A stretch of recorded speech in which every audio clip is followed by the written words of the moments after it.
Hey there, everybody. Doc Snipes here. Today we're talking about healing strategies to transform trauma into triumph.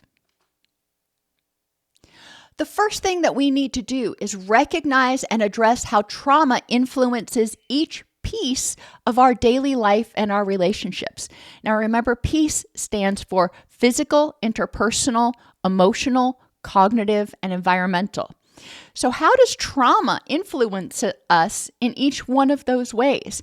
And it will be a little bit different for everybody. But understanding that unresolved trauma leaves us feeling unsafe and powerless. When we feel unsafe and powerless, it increases our stress response and has a cascade effect on everything else in your life. Think about a time when you've been mentally or emotionally stressed. How has that affected you physically? How has it affected you interpersonally in your relationships, both with others and with yourself? How has it affected you emotionally and mentally? Have you had brain fog, or have you been able to think clearly and focus just fine? Thank you very much. Those are the things I want you to consider, because unresolved trauma may not be quite as overt as that example when you're like really, really mentally stressed right now, because you've learned to cope with it over years and you've pushed it down, but it's just this ongoing undercurrent of stress and anxiety and feeling unsafe and questioning. When you start trying to transform trauma into triumph, it is important, it is vital that you remember that you are empowered to decide where to start. You may start with getting better sleep. You may start with setting an appointment with a counselor. You may start with trying to nurture some relationships that can help you take some of the burden off of you with other stuff while you're trying to work on this. There's a lot of different ways you can start, but it's up to you where you feel comfortable starting. You're empowered to decide that. You're empowered to decide how fast to progress and when to slow down. A lot of people, when they open that Pandora's box, it starts feeling really scary really fast and they slam it shut. That's okay. All right. You dipped your toe in. You took a look into that box and you shut it. What do you need to do so you can feel safe enough and empowered enough to keep yourself safe that you can open that box again? Work on those skills. And then when you feel like you've got the arsenal ready, that you can protect yourself and you can feel empowered, then you can open that box again. It's up to you. And don't let a therapist or anybody else tell you you've got to keep going.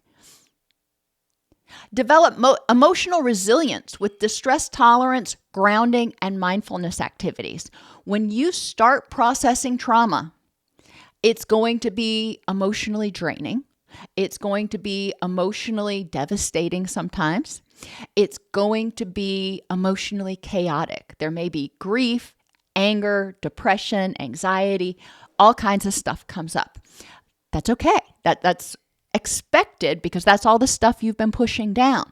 So before you do that, you want to have this arsenal of skills that you can use when you're processing the trauma, but also between sessions, because stuff is going to pop up. Once you kind of crack open that box, some things will sort of leak out, and you may have a flashback here, or you may start feeling really irritable between sessions and you don't know why. That's okay. That's expected. If you have these emotional resilience skills and distress tolerance skills, you'll be able to downregulate so you don't feel terrified, so you don't feel unsafe, so you don't feel powerless, and recognize what's triggering that emotion in the moment, and then use tools like FitCat to examine the facts in this context at this time. Whatever you're thinking about, when it happened 8 years ago, 18 years ago, you were vulnerable, you were powerless. In this context, right now, with who you are and where you are, recognizing that you are empowered and you are safe is so important. But until you've mastered those skills, I don't recommend trying to open that Pandora's box and start processing that trauma. Recognize your triggers in the present, and again, use FitCat. There are things, it could be the sound of somebody's voice, it could be a holiday, it could be a smell of certain cologne or aftershave or even laundry detergent that reminds you of that trauma. Maybe if you were in a fire, you smell smoke, even if it's from somebody's chimney, and it triggers that feeling. You may not know it consciously, but subconsciously, your gut starts to tighten up. Recognizing those triggers, recognizing that, hey, okay, this is why I feel a little edgy right now, is important. And remember, FitCat is to examine the facts in this context at this time. So with the smoke coming from the chimney, facts in this context. Am I safe? Yes. Right now, I am safe, and there is no problem with a fire burning a house down. It's a fireplace fire. Yes, it's reminding me of that prior trauma. But again, coming back to the present and going, however, right now, I am safe. And then taking steps. A lot of times you may take steps to get away from that trigger if you can. If your neighbors are using their fireplaces and it's bothering you, going inside. They're using their fireplaces. It's probably pretty cool outside. Keeping the windows closed and maybe putting on diffusers that have some other scent in it so you're not smelling the fireplace smoke. Validate your experiences without judgment and silence the inner critic. Instead of saying, I should be over this by now, or I shouldn't still be reacting this way, or it's stupid that I get angry or anxious every time this happens. It is what it is. You feel how you feel. And that is critically important, to empower yourself to feel your feelings, because until you feel them, you can't acknowledge them. And you can't address them so you feel safer and more empowered until you acknowledge them.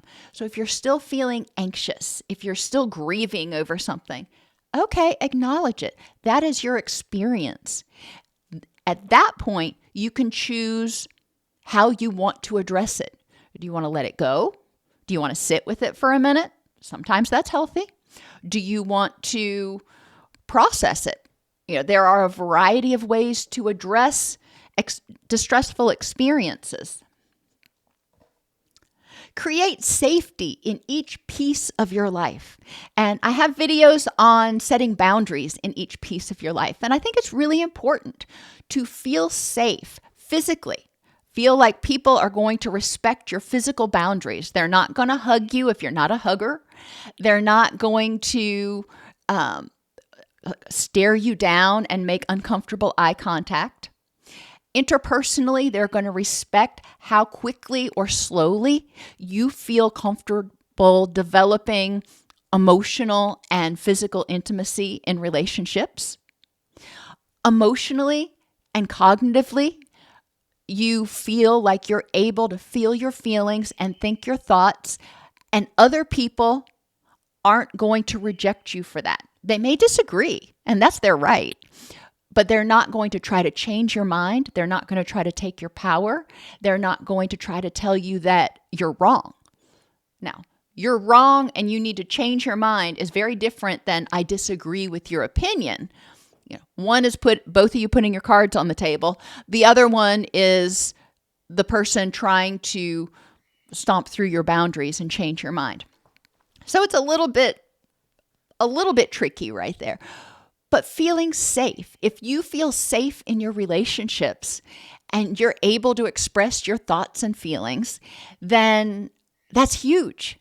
If you're able to ask for what you need, if you're able to acknowledge your thoughts, wants, and needs in your own head and respect them, that's huge. Because you've probably been taught somewhere along the way to ignore your own thoughts, wants, and needs. And that's one of the worst things that I think we teach people.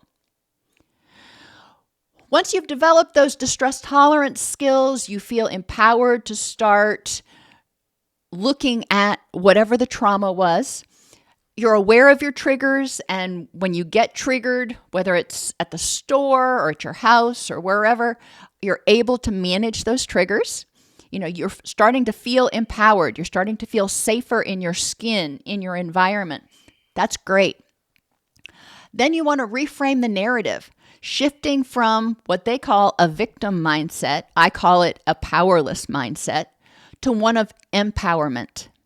And what that means is, back then, looking back and recognizing what you could and could not control objectively, not what you should or shouldn't have done, but what was objective. And, sometimes there may have been things you could have done that you didn't, but you can't change the past. Okay, so how can you use your power in the present to take that knowledge and keep yourself safer? How can you use what you learned from that experience to feel more empowered and more capable of preventing it from happening again? Reframing that narrative means taking control of it. It's not going to go away. You're not going to ever be able to look back at it and not feel something. It's just the way it is. It was traumatic. It was awful. And you've grown through it. And when you start reframing it to one of empowerment, of I'm going to use my experience to help me feel stronger, to help me be stronger. And I'm going to recognize that surviving that experience, how much courage that took. Which takes us to our next one. Recognize your trauma survival skills. Whatever skills you developed to survive that trauma, and some of them may not have been healthy. Some people develop addictions. Some people engage in self-injury. I'm not saying that all of our management skills are necessarily the best.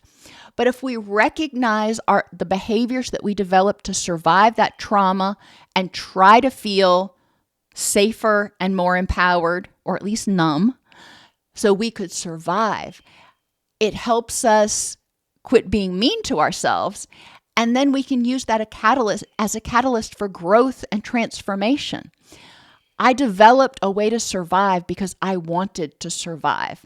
And now I'm more powerful. I'm safer, and I can use my energy instead of trying to protect myself from all these, threats that I thought were out there. I'm recognizing that my present is not nearly as scary, and I have more energy that I can use to grow and develop healthier coping skills and process this so it's not constantly draining my energy. Nurturing secure attachment with yourself and others using CARES, which is the mnemonic I use for secure attachment. Consistently pay attention to yourself. Check in with yourself in the morning. I encourage you at least at every meal, morning, lunch, and dinner. Check in with yourself. See how you're doing and pay attention. Spend time with yourself, recognizing that life is not about just putting one foot in front of the other to get to the next day. Spend time with yourself because you deserve it. You deserve to enjoy life and enjoy spending time, sometimes even alone. Be responsive to your needs. If you're feeling scared, okie dokie, what do you need to do? If you're feeling completely overwhelmed because you've been working on this trauma stuff and it's just draining your energy, okie dokie, what do you need to do to take off some of the other burdens? What can you delegate? What can you let go for right now? A lot of people start therapy and they think, oh, this is something else I can do in addition to everything else I'm already doing. And I caution against that pretty strongly because therapy, if you do it right, is exhausting. It is a full-time job in and of itself as far as the amount of energy it takes. I encourage people to minimize as much unnecessary stress and as much unnecessary stuff as they can. This is not the time to start planning to have your in-laws come and visit for a week. If they are coming to visit for a week, then if you're being responsive, you're probably going to say, I'm going to put therapy on hold for 2 weeks so I can prepare for them, host them, recover from them being here, and then I can jump back in. There is absolutely nothing wrong with taking a break from therapy because life's happening, as long as you plan on getting back to it. And it can be easy to kind of forget to get back into it, but make that commitment to yourself. Remember, you're empowered. Where to start, how fast to go, and if you need to stop and take a break, that's okay. Find purpose and meaning by identifying values and goals that are important in your rich and meaningful life and how you can create those and be a trauma survivor. These things are important in my life. Yes, I've had trauma, and I can still do these things. Trauma is not going to prevent me. Yes, I've got to deal with this powerlessness and anxiety, and that's going to take some energy. And I can also spend time doing or focusing on some of these other things.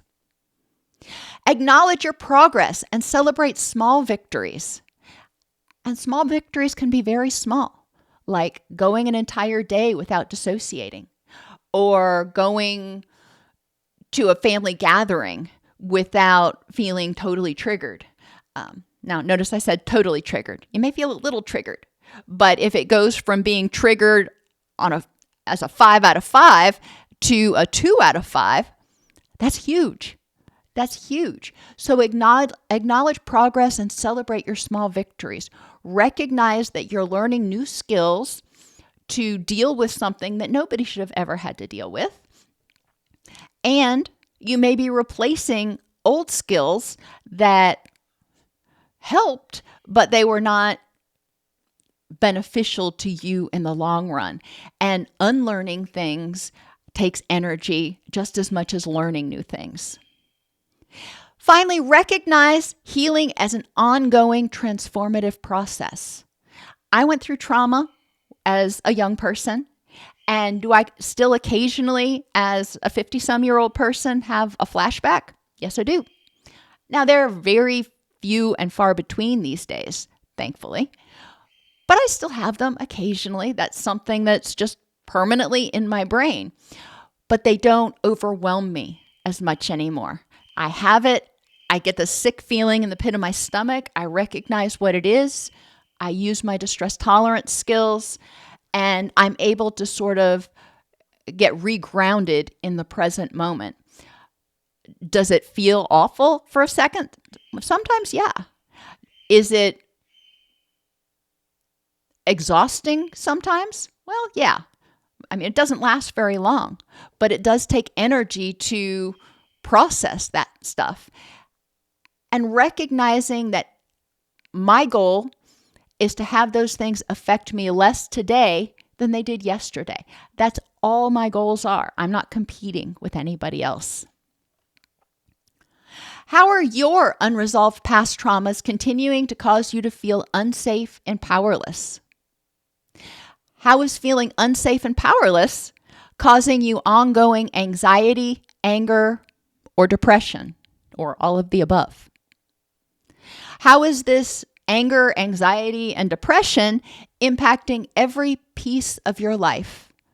Physically, interpersonally, emotionally, cognitively, and even in your environment. Finally, what is one thing you can do today to help yourself feel safer and more empowered in your environment? In your car, in your home, at your work, in your head, with your thoughts and emotions. What's one thing you can do to help yourself feel safer and more empowered from that inner critic, from those flashbacks? And what is one thing you can do today to help yourself feel safer and more empowered in your relationships?